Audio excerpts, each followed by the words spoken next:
이전 이 구약 시대에 그런 사람들이 있었습니다.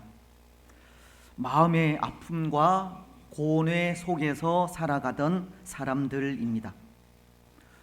때로 마음의 아픔과 고뇌 속에서 살아간 사람이라 한다면 우리 생각에 혹 육신적인 질병을 가진 사람이 아닐까 생각을 하지만 그들은 육신적인 질병을 가진 사람들이 아니었습니다. 그들은 영적인 질병으로 고통당하는 하나님의 나라와 그 백성들을 바라보던 사람들로 우리는 그들을 선지자라고 부르는데요, 이 선지자들의 마음엔 항상 아픈 마음이 있었다는 겁니다. 왜냐하면 이 선지자들은 영적으로 타락한 백성들이 당하게 될 고통을 익히 알고 있기 때문입니다. 때로 우리는 아직도 젊은 분들이 질병으로 인해 고통당하는 모습을 볼 때도 있지 않습니까? 그 심정을 생각하면 이루 말할 수 없이 치근하다는 생각을 하게 되는데요, 혹 주위에서 그런 사람들을 보셨는지 모르겠지만 어린 아이들이나 아직도 젊은 분들이 질병의 고통 속에서 신음하는 모습을 바라볼 때 그것이 그렇게 마음 아플 수가 없습니다. 아직도 어리고 아직도 젊은 청년이기에 미래가 있고 미래를 꿈꾸며 나아가야 하지만 그런 미래를 꿈꾸지 못할 만큼 깊은 질병 속에 있을 때 참 마음이 아프다는 겁니다. 과거 선지자들의 마음이 그러하였다는 겁니다.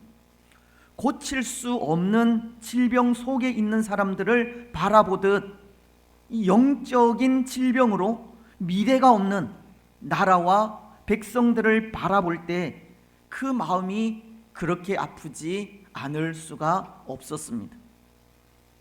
그래서 예레미야와도 같은 선지자는 영적 질병으로 멸망의 길을 걷고 있는 백성들과 민족을 바라보면서 안타까움에 눈물로 호소하기도 하였습니다.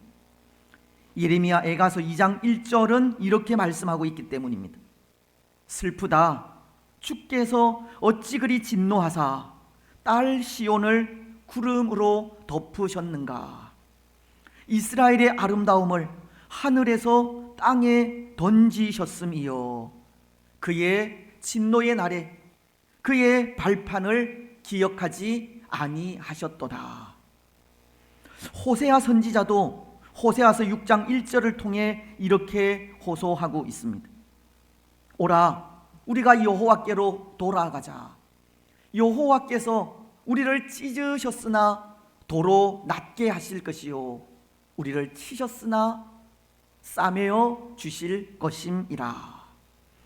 영적 질병으로 하나님을 떠나 있는 백성들에게 선지자는 안타까움에 가슴을 치며 호소하고 있는 것이 다시금 하나님께로 돌아오라는 겁니다. 사랑하는 여러분, 어쩌면 오늘 우리에게도 선지자들이 가진 이런 마음이 필요하다 생각합니다. 오늘 우리 자신을 바라보면서 이 땅의 교회를 바라보면서 또 이 나라와 온 세계를 바라보면서 선지자적인 마음을 가지는 것이 필요하다는 겁니다.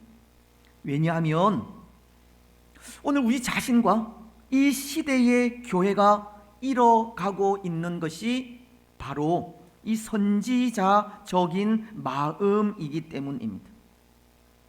과거 하나님께서 시대마다 선지자들을 세우시고 하나님의 마음으로 하나님의 뜻을 전하게 하셨듯이 지금도 하나님은 하나님의 마음을 가진 사람들을 통해 하나님의 뜻을 전하시기를 원하지만 사실 오늘날 그런 마음을 가진 사람들을 찾아보기가 쉽지 않을 정도로 귀한 것을 볼 수 있기 때문입니다.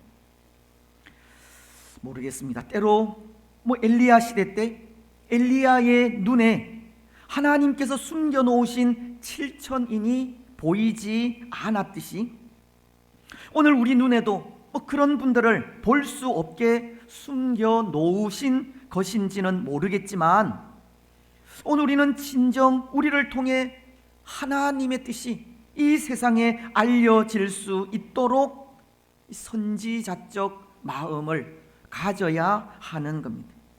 그 마음으로 이 땅을, 이 시대를 바라보아야 합니다. 여러분, 오늘 우리는 영적으로 죽어가는 이 땅을, 이 시대를 선지자의 마음으로 바라보시기 바랍니다. 그래서 이 시간 우리는 지난 시간에 이어 예수님에 대해 생각을 하면서 선지자로서의 예수님을 생각하고자 합니다. 예수님은 왕과 제사장과 선지자의 직분을 가지신 그리스도로서 그 직책 중에 하나가 이 선지자의 역할을 감당하기도 하시기 때문입니다. 우리가 계속 공부하고 있는 소교리 문답 24문은 예수님이 가지신 그 선지자의 직분에 대해 이렇게 질문하고 있습니다.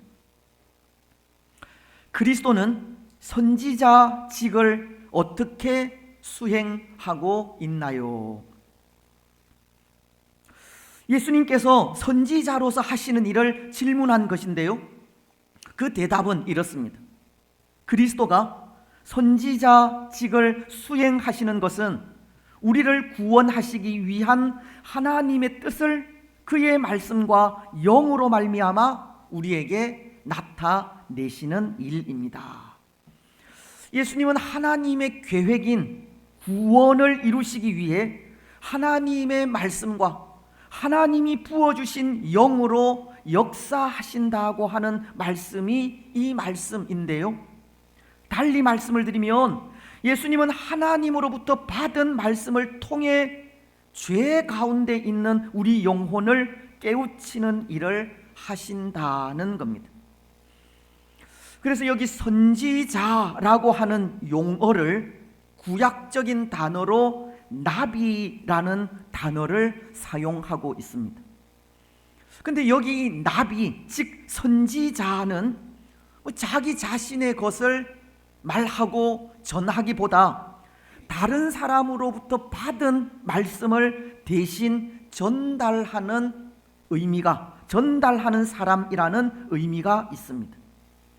신명기서 18장 15절은 이런 말씀을 하십니다. 내 하나님 여호와께서 너희 가운데 내 형제 중에서 너를 위하여 나와 같은 선지자 하나를 일으키시리니 너희는 그의 말을 들을지니라. 이 말씀은 이후에 예수님께서 메시아로 이 땅에 임하시면 예수님께서 이 선지자적 사명을 감당하게 될 것을 가르치는 말씀으로, 특히 이 말씀 속에서 선지자로서 예수님이 말씀을 선포하실 때 그의 말씀을 들으라고 하시는 것이 하나님은 예수님을 통해서 말씀하신다는 의미가 담겨져 있는 겁니다. 하나님의 음성을 선지자인 예수님을 통해서 들려주실 것이라는 의미가 있다는 겁니다. 여러분, 선지자는 하나님의 말씀을 대신 전달하는 사람입니다. 예수님께서 이 땅에 선지자로 임하신 것은 예수님 자신의 말씀이 아니라 하나님의 말씀을 전달하기 위해 오셨다는 겁니다. 근데 여러분, 저는 하나님의 말씀을 전달하시기 위해 이 땅에 임하신 예수님을 묵상하면서 왜 하나님은 하나님의 말씀을 대언하는 자로 아들이신 예수님을 직접 보내셨을까라는 생각을 해보았습니다. 선지자의 사명이 하나님의 말씀을 대신 전달하는 일이기에 이전 구약시대처럼 늘 깨어 있는 사람들, 나라와 백성의 죄를 들고 안타까운 마음으로 기도하는 사람들, 자기 자신의 죄를 앞에 놓고 몸부림치는 사람들을 보내셔도 충분할 텐데 왜 하나님은 굳이 예수님을 직접 보내셔야만 했을까를 생각해 본 것입니다. 여러분, 왜 그렇게 하셨겠습니까? 왜 하나님은 아들이신 예수님을 직접 이 땅에 선지자로 보내셨겠습니까? 하나님께서 아들이신 예수님을 직접 이 땅에 보내셨다면 때로 그 시대에 선지자적인 마음을 가진 사람이 없어서이겠습니까? 아니면 세상은 점점 악해져 가고 악해져 가는 시대에 사람을 보내어서는 도저히 해결할 수 없기에 사람이 아닌 하나님이시고 하나님의 아들이신 예수님을 직접 세상에 보내신 것이겠습니까? 그렇기도 합니다.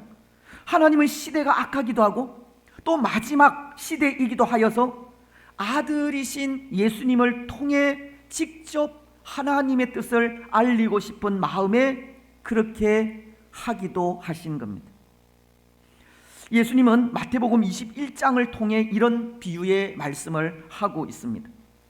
한 주인이 포도원을 만들어 산 울타리를 두르고 거기에 이 집 짜는 틀을 만들고 망대를 짓고 농부들에게 세를 주고 타국으로 떠나간 비유입니다.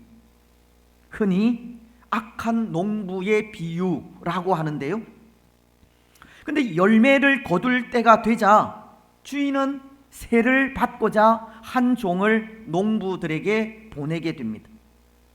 하지만 농부들은 그 종을 잡아 때리고 세를 주지 않은 채 보내어 버립니다. 그래서 주인은 또 다른 종을 보내게 되지만 이번에는 그 종의 머리에 상처를 내고 능욕하여 보내게 됩니다. 이에 주인은 더 많은 종들을 보내게 되지만 결과는 다를 바가 없습니다. 그 종들을 때리기도 하고 심지어는 죽이기도 하였습니다. 이제 남은 사람은 주인의 하나밖에 없는 아들뿐이었습니다. 그래서 주인은 하나뿐인 아들을 농부들에게 보내면서 이런 생각을 합니다. 마태복음 21장 37절은 후에 자기 아들을 보내며 이르되 그들이 내 아들은 존대하리라 하였더니, 아들을 보내었기에 그 농부들이 그 아들을 존대하리라는 생각을 하였다는 겁니다. 하지만 그 결과가 어떠하였습니까? 주인의 뜻대로 되지 않았습니다. 농부들은 이 아들이 상속자이기에 이 아들을 죽이면 포도원은 자신들의 것이 된다고 그 아들마저 죽이고 만 것입니다. 그렇습니다. 사랑하는 여러분, 하나님은 하나님의 마음을 가진 선지자들을 세상에 보내지 않은 것이 아니라 마지막으로 아들이신 예수님을 보내신 겁니다. 때로 마지막으로 보내신 아들 예수님도 그렇게 사람들에 의해 죽임을 당하고 말았지만 예수님은 마지막 선지자로서 하나님의 뜻을 세상 사람들에게 전달하기 위해 이 땅에 보내심을 받게 된 것입니다. 이제 더 이상 이 육신을 가진 선지자로서는 무익하기 때문입니다. 물론 오늘 이 땅에 주의 말씀을 선포하는 많은 사역자들이 그 역할을 감당하기도 하지만 악한 이 시대 속에 이미 하나님께서 보내신 선지자들이 버림을 당한 것처럼 이 시대 역시도 그러하기에 하나님은 아들이신 예수님을 통해 직접 하나님의 뜻을 알리시기 위해 예수님을 보내게 된 것입니다. 그래서 오늘 본문인 이사야서 9장 6절로 7절은 예수님에 대해 이렇게 말씀하시는 겁니다. 규묘자요, 모사요, 전능하신 하나님이요, 영존하시는 아버지요, 평강의 왕이라고 말씀하고 있습니다.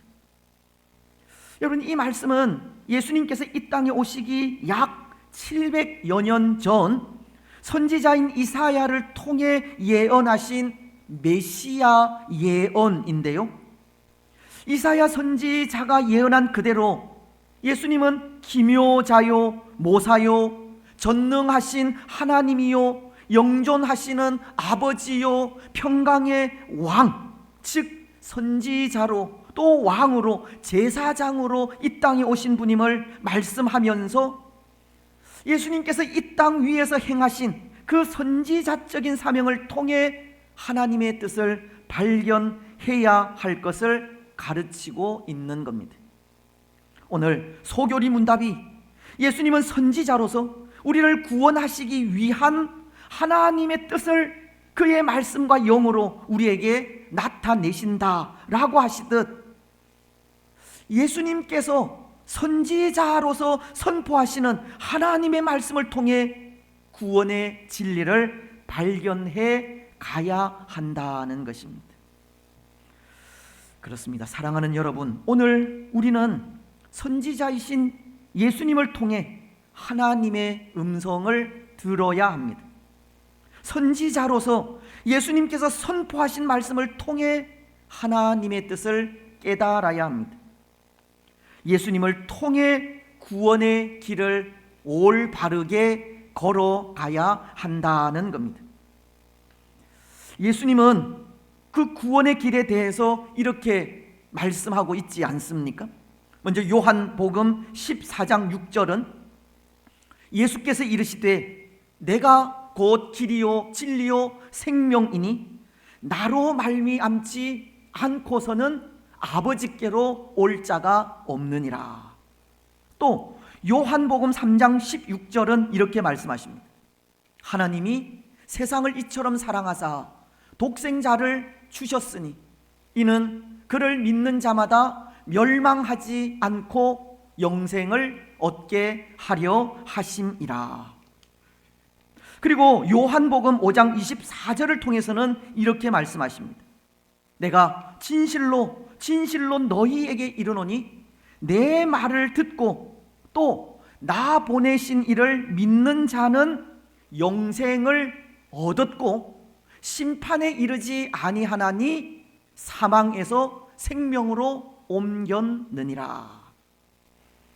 예수님은 선지자로서 하나님의 말씀을 통해 구원의 길을 보이시고 가르치신 겁니다. 여러분, 바로 이것이 선지자로서 예수님께서 하신 일입니다. 하나님의 말씀을 통해 구원의 길을 가르치신 일입니다. 하나님의 인도하시는 손길을 통해 영원한 생명을 누리게 하시는 일입니다. 그래서 오늘 우리는 구원의 길을 가르치시는 예수님의 말씀과 그 길을 인도해 가시는 성령 하나님의 손길로 인해 생명의 길, 그 영원한 생명의 길을 향해 담대하게 나아갈 수 있는 겁니다. 여러분, 오늘 우리는 예수님을 통해서 전해진 하나님의 말씀을 통해 담대하게 구원의 길을 걸어가시고 올바르게 생명의 길을 걸어가시기 바랍니다. 근데 여러분, 오늘 선지자로 이 땅에 오신 예수님을 묵상하면서 생각하게 되는 것이 하나 있는데요, 앞서도 잠시 언급하였지만 그것은 선지자적인 심정으로 살아가자는 것입니다. 비록 오늘 이 시대는 마지막 시대요, 악한 시대이어서 육신을 가진 선지자가 소용없다 할지라도, 그럼에도 하나님은 엘리야 시대 하나님의 마음을 가진 사람들을 7,000인이나 남겨놓으셨듯이 오늘 우리도 하나님의 마음을 가진 남은 자들이 되어야 한다는 겁니다. 예수님도 그런 마음을 가지시지 않았습니까? 선지자로서 영적 기갈에 죽어가는 백성들을 향해 가지신 마음이 목자 없는 양과도 같다는 겁니다. 예수님은 그의 백성들을 불쌍히 여기셨다는 겁니다. 마가복음은 6장 34절을 통해 이렇게 말씀하시기 때문입니다. 예수께서 나오사 큰 무리를 보시고 그 목자 없는 양 같음으로 인하여 불쌍히 여기사 이에 여러 가지로 가르치시더라. 예수님은 목자 없는 양들이 갈 길을 인도받지 못하듯 말씀이 없어 영적으로 헤매는 백성들을 불쌍히 여기신 겁니다. 그리고는 선지자로서 백성들이 나아갈 길을 여러 가지 가르쳐 주신 겁니다. 그래서 로마서는 8장 26절을 통해 선지자로서 가지신 예수님의 마음을 이렇게 말씀하고 있습니다. 이와 같이 성령도 우리의 연약함을 도우시나니 우리는 마땅히 기도할 바를 알지 못하나 오직 성령이 말할 수 없는 탄식으로 우리를 위하여 친히 간구하시느니라. 여러분, 이것이 선지자로서 예수님이 가지신 마음입니다.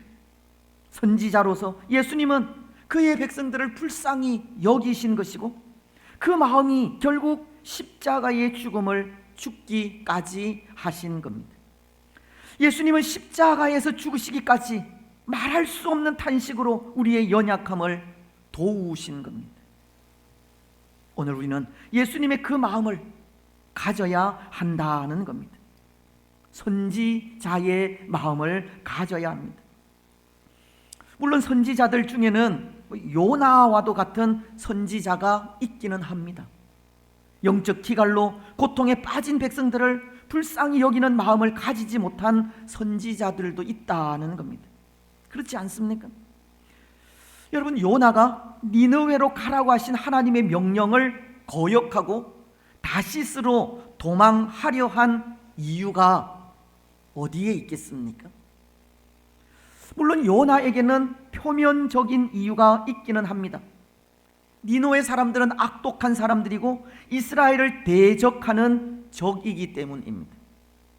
요나는 대적인 니느웨가 하나님께로 돌아오는 것이 싫었던 겁니다. 그래서 다시스로 도망을 하게 된 것인데요.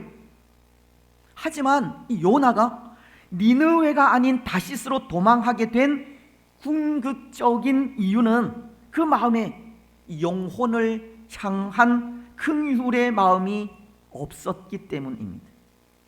니느웨를 향해 불쌍히 여기는 마음이 없었다는 겁니다. 그것을 하나님은 이 박넝쿨을 통해 가르쳐 주시지 않았습니까? 요나가 그 불순종의 대가로 큰 물고기의 밥이 되었지만 그 안에서 드린 회개를 통해 다시 한번 기회가 주어지고 니느웨로 가서 복음을 전하게 됩니다. 그러자 그때 이 니느웨 사람들은 사람이든지 짐승이든지 다 굵은 베옷을 입고 힘써 하나님께 부르짖으며 회개하게 됩니다. 이 하나님은 회개하는 자에게 자비와 은혜를 베푸시는 분이듯 니느웨에게 내릴 재앙을 거두게 되는데요. 그때 요나는 또다시 하나님께 불평을 하면서 원망을 한 것입니다.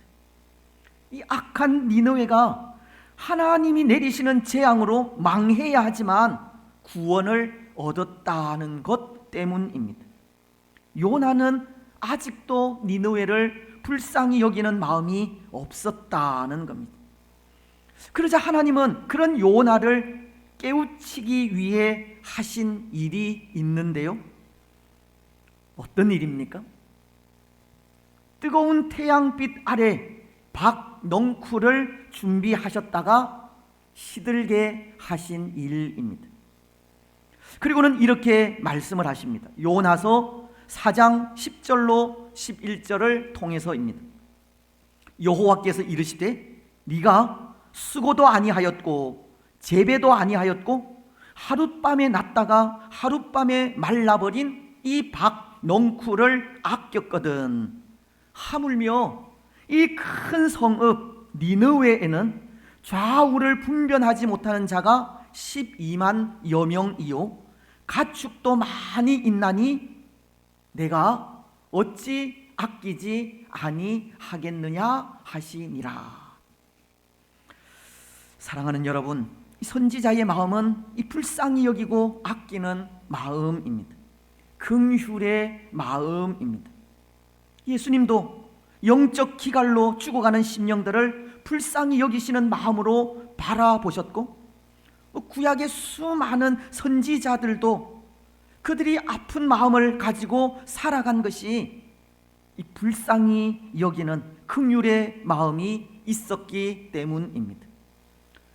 아끼는 마음이 있었기 때문이라는 겁니다. 그렇다면 오늘 우리의 마음은 어떠합니까? 여러분, 오늘 이 땅을 바라보면서 우리가 가져야 할 마음도 바로 이 마음입니다. 긍휼히 여기는 마음, 불쌍히 여기는 마음, 아끼는 마음을 가져야 합니다. 오늘 우리 주위를 보십시오. 우리 자신도 그렇지만 이 땅 위엔 하나님의 긍휼을 필요로 하지 않는 사람 아무도 없습니다. 누구에게나 문제는 있고 누구에게나 아픔도 있으며 누구에게나 상처도 있습니다. 누구에게나 영적 질병이 있다는 겁니다. 오늘 선지자의 마음을 가지고 그들을 바라보고 돌보지 않는다면 해결할 수 없는 그 문제, 그 아픔, 그리고 그 상처와 질병은 갈수록 더 심해져 갈 뿐입니다. 하지만 그럼에도 선지자의 마음을 가진 사람들이 그들을 불쌍히 여기고 그 마음으로 기도한다면 그럼에도 소망이 있을 것입니다. 다시금 희망이 솟아오르게 될 것이고 기쁨이 넘치게 될 것입니다. 여러분, 오늘 우리는 이 땅을 소망 있는 나라로 만들고 싶지 않습니까? 다시 한번 기쁨과 감사가 넘치는 나라로 만들어 가고 싶지 않습니까? 아끼는 마음, 긍휼히 여기는 마음이 있을 때 가능합니다. 오늘 우리는 먼저 우리 자신을 바라보면서 불쌍히 여기는 마음을 가져야 합니다. 우리 옆에 계신 분들을 바라보면서 불쌍히 여겨야 합니다. 이 땅의 모든 사람들을 불쌍히 여겨야 합니다. 그렇습니다. 여러분, 오늘 우리에게 다른 사람들을 아끼는 마음과 긍휼히 여기는 마음과 불쌍히 여기는 마음이 충만하시기를 바랍니다. 선지자적인 마음을 가지시고 그 마음으로 이 땅을 바라보고 기도하시기 바랍니다. 그래서 선지자의 마음으로 살아가는 우리를 통해 다시 한번 소망이 넘치기를 축복합니다. 이제 말씀을 맺겠습니다. 사랑하는 여러분, 예수님은 그 직분 중에 하나가 선지자로서의 사명입니다. 하나님의 뜻인 구원을 하나님의 말씀과 영으로 나타내시는 분이라는 겁니다. 그래서 예수님은 선지자로서 구원의 진리를 말씀을 통해 가르쳐 주셨고 십자가 위에서 아픈 죽음을 죽으시기까지 우리를 불쌍히 여기시고 긍휼을 베풀어 주셨습니다. 그리고 오늘 우리에게 선지자의 마음, 하나님의 마음을 가지고 이 땅을 불쌍히 여기고 긍휼히 여기시기를 바라고 있습니다. 여러분, 오늘 우리는 예수님께서 선포하신 하나님의 말씀을 통해 구원의 길을 바로 깨닫고 담대하게 그 길을 걸어가시기 바랍니다. 우리를 위해 십자가의 죽음을 죽으시기까지 우리를 긍휼히 여기신 예수님의 마음으로 이 땅과 우리 주위 사람들을 바라보고 기도하시기 바랍니다.